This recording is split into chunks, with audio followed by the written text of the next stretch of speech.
Sir இங்க சொல்லுங்க sir, நீங்களும் சொல்லலாம், டைரக்டரும் சொல்லலாம். சரிங்களா? இப்ப அந்த ஒரு கெட்டப்புனால வந்துதான் வந்து உங்களுக்கு பெருசா விமர்சனம் பண்றாங்க. இந்த படம் வந்து அந்த படத்தை வந்து அந்த டீம் வந்து ஒரு கொச்சையா பேசுறாங்க, எங்க தலைவரை வந்து கிண்டல் பண்ற மாதிரி பேசுறாங்கன்னு சொல்லிட்டு ஒரு விஷயம் இருக்கு.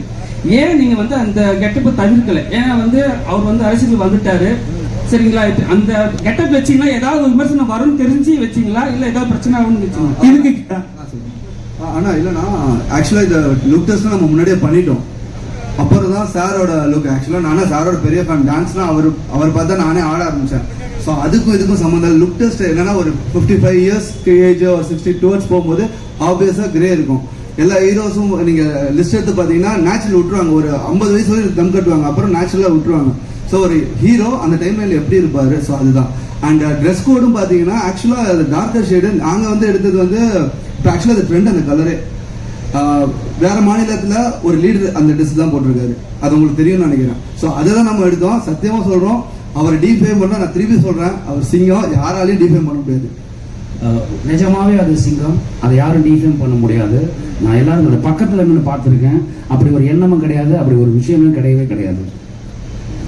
டைரக்டர் உமாபதி சார், ஆக்சுவலா இந்த மேடை ரொம்ப அழகா இருக்கு. நம்ம முத்துக்குமார் சொன்ன மாதிரி இது ஒரு குடும்ப அரசியல் மேடை மாதிரி இருக்கு. ஆனா நாங்க அர்ஜுன் சார் ரொம்ப மிஸ் பண்றோம். அவரை நீங்க இந்த படத்துல ஏதாவது ஒரு கேமியோவாவது கொண்டு வந்திருக்கலாமா, அப்படி ஏதாவது யோசிச்சீங்களா? இல்ல சார், இது ஆக்சுவலா எதுவுமே ஆர்டிபிஷியல் நம்ம இது பண்ணல. நம்ம ஒரு சின்ன ஒரு வேர்ல்டு. இது ஆக்சுவலா தமிழ்நாடுன்னு நம்ம பார்த்தா தமிழ்நாடு, நம்ம தமிழ்நாடு இல்லை, இது ஒரு வேற ஒரு உலகத்துக்கு, ஒரு வேற யூனிவர்ஸுக்கு நம்ம கூட்டு போயிட்டு அங்க ஒரு பொலிட்டிக்கல் சட்டையர் இருந்தா எப்படி இருக்கும், இன்ட்ரெஸ்டிங்கா. இப்ப நம்மளே பார்த்தாலே நல்லா இருக்குல்ல, அந்த ஃபீல் தான் கொடுத்துருக்கோம்.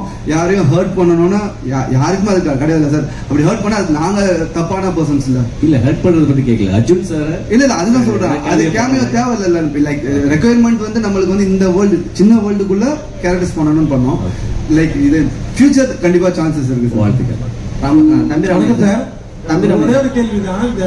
நீங்க இல்லன்னு சொன்னா கூட பாத்தீங்கன்னா இந்த கோட் படத்துல அந்த கார் நம்பர் வந்து இதேதான் ஒரு TN 2026 உங்க அப்ப அந்த நேரத்துல வந்து ஒரு பேசு பொருளா ஆச்சு அது. அப்ப அதுல இருந்து தலைப்பு வச்சீங்களா அப்படிங்கிறது ஒண்ணு. அடுத்தது இந்த சால்ட் அண்ட் பெப்பர் லுக் வந்து ரொம்ப நட்டி சார் வந்து ஏற்கனவே இளமை, இன்னும் இளமையாயிட்டாரு. வாழ்த்துக்கள். அந்த லுக்குக்கும் அந்த நம்பருக்கும் பாத்தீங்கன்னா ஒரு ஒற்றுமை இருக்கிற மாதிரி தோணுது. அதனாலதான் கேட்டேன், நீங்களே சொல்லுங்க அதுக்கு பதில். சார், TN 26 தங்க நட்சத்திரம் 2026. தங்க நட்சத்திரம் வந்து TN அந்த இதுதான் மீனிங்ல தான் நம்ம வச்சோம். ஸோ 2026 அவர் என்ன ஒரு டெசிஷன் எடுக்கிறாரு, அதுதான் நம்ம ரிலேட் பண்ணும்போது நீங்க கேட்கற மாதிரினா அவங்க எப்பயோ டிசிஷன் எடுத்துட்டு அது பர்சீவ் ஆயிட்டு இருக்கு. இது இந்த இடத்துல 2026 அந்த பர்சன் என்ன எடுக்கிறாரு, அதான் நம்மளோட மோட்டிவா இருந்தது. அண்ட் மோர் ஓவர் நட்டி சார்ல நீங்க காப்ப பாத்தீங்க, அவர் கையில கருப்பு கயிறை பாத்தீங்களான்னு தெரியல.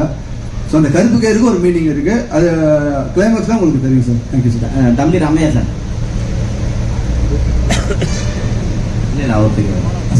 சார் இல்ல மேல வந்து 2 கலர் கொடி, அதே போல தளபதி வந்து அரசியலுக்கு வந்துட்டாரு தாவேக்கா. இந்த மேடையில இருந்து நான் தம்பியை வந்து கொச்சப்படுத்தல திட்டல அப்படின்னு சொல்றீங்க. ஆனா கொடி பாத்தீங்கன்னா ஆளுங்கட்சியோட கொடி மாதிரி தான் இருக்கு. நீங்க தாவேக்காவுக்கு ஆதரவு கொடுக்குறீங்களா இந்த படம் மூலமா, இல்ல நான் ஓட்டு போட போவேன் தம்பி. ஏன்னா TN 26 போட்டிருக்கீங்க தம்பி. அது எனது தனிப்பட்ட உரிமை. எந்த கட்சிக்கு ஓட்டு போட போறீங்கன்னு கேக்குற மாதிரி இருக்குது. இல்ல இது கிண்டல் எல்லாமே அவரை பத்தி தான் வருது. படத்தை ரிலீஸ் பண்ணுங்க, அவருடைய ஸ்லோகம் தான் ஃபுல்லா வந்துட்டு இருக்கு. இதுக்கு இவ்வளவு நேரம் பத்திரிகை பதில் சொன்னதுக்கு மறுபடியும் இதுக்கு பதில் 8ஆம் தேதி. இல்லனா இந்த பிளாக் ஆக்சுவலா ரீசெண்டா தான் அவங்களுக்கு ஆச்சு. நம்ம இது அக்டோபர்ல ஷூட் பண்ணோம், அக்டோபர் நவம்பர்ல ஷூட் பண்ணோம். அதுக்கு இதுக்கு சம்பந்தம் இல்லை. திருப்பி சொல்றேன், இல்ல நான் பார்க்கும்போது ஆளுங்கட்சி மேடையில இருந்து ஆதரவு தாவேக்காவுக்கு கிடைக்குதோ அப்படின்ற மாதிரி இருக்கு. இது நாங்க எப்படி பதில் சொல்றது தெரியல. இது வந்து ஒரு திருப்பி சொல்ற சினிமா ஜாலியா என்ஜாய் பண்ணிட்டு போறது, இதுதான் நம்ம எடுத்துருக்கிறோம். அதுக்கு தான் எக்ஸாம்பிள் கொடுத்தேன் ஆரஞ்சு அண்ட் பிளாக்கு. சார் ஒரே ஒரு கேள்வி. ஆக்சுவலா நீங்க வந்து எல்லாருமே விஜய் பத்தி கேட்டோன்னே சிங்கம் சிங்கம் நீங்க.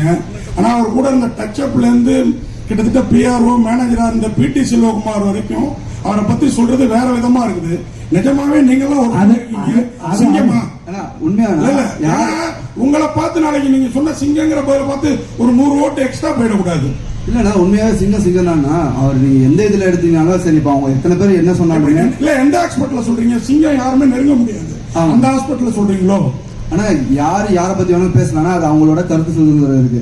பட் அது வந்து மக்களுக்கு எப்படி ரிசீவ் ஆகுதுன்னு தான் அர்த்தம். ஸோ மக்கள் ஆப்வியஸா அது நம்ப போறது கிடையாதுல்ல. நட்டி சார் உங்க பதிலையும் எதிர்பார்க்கணும் சார். நீங்க என்ன சொன்னீங்க ஒரு தடவை ஞாபகம் இருக்குங்களா? நீங்க நம்ம பேசிட்டு இருக்கும்போது இல்ல நம்ம பேசியிருந்தோம் ஒரு தடவை ஒரு ஈவெண்ட்ல. இவ்வளவு பெரிய போஸ்டரும் நல்லவனாக ஆண்டவன் கூட இருப்பானா. இவ்வளவு பெரிய பொசிஷனை விட்டுட்டு அவர் எதுக்கு அரசியலுக்கு போறாரு நம்ம பேசுனீங்க ஒரு தடவை நீங்க கேட்டீங்க ஞாபகம் இருக்கீங்களா? நண்பரா நீங்க என்ன சொல்றீங்கன்னு கேட்டீங்களா? அப்போ அந்த பொசிஷன்ல இருந்தாலும் அதனால அவர் சிங்கம்னு சொல்றேன். இப்ப அரசியல்ல வந்திருக்காரு, அவர் என்ன செய்யறாருன்னு பார்த்து நீங்க மற்ற முடிவுக்கு வாங்க. நம்பி ராமையா சார். தம்பி 8ஆம் தேதி கேள்வி இல்லாம போயிடும் அதுக்கு சொல்றேன் சார். தம்பி ராமையா சார். சிஸ்டர் சொல்லுங்க சார். ஒரு காலத்துல வந்து அமைதிப்படை மாதிரி படமே வந்துச்சு. ஆனா இன்னைக்கு இந்த கருத்து கிரியேட்டிவிட்டி சுதந்திரம்னு ஒண்ணு இருக்குல்ல. ஒரு டீசர் ரிலீஸ் பண்றதுக்கு இவ்ளோ கொஸ்டின்ஸ் வந்திருக்கு, இவ்ளோ ட்ரோல்ஸ் வருது. சோ படத்தை வந்து கண்ட்ரோல் பண்ற பாக்குறாங்க. ஈவன் அந்த டீசரோட கீழே பார்த்தா அவ்ளோ கமெண்ட்ஸ். சோ இதை எப்படி பாக்குறீங்க? இன்னைக்கு கிரியேட்டிவிட்டி மேல இவ்ளோ கண்ட்ரோல் இருக்கு. இது எப்படி ஒரு டைரக்டரா? அதுக்கு காரணமே அதான் சொன்னேன், வெரி முகப்பிலே சொன்னேன். இந்த கேஜி ஒரு மிஸ்டர் கண்ணன் ரவி சார் அரசியலாவே பயப்படுவாங்க. ஆமா, அப்படி பயந்திருந்தால் இது ஏகப்பட்ட அரசியல் கிரிட்டிக் வந்திருக்கு. மக்கள் குரல் வந்திருக்கு. இளம் பிராயத்தில் ஈநாடுன்னு ஒரு படம், நான் சின்ன வயசா இருக்கும் கேரளாவில் ஈநாடுன்னு ஒரு படம். ஸோ இது வந்து மக்கள் சுதந்திரம். அதை தயாரித்து எடுக்கிறதுக்கு ஒருத்தர் தேவைன்றதான் ஒரு விஷயம். அது கண்ணன் ரவி சார் எடுத்திருக்காங்க. காய்ந்த மரம் தான் கல்லடி படும்.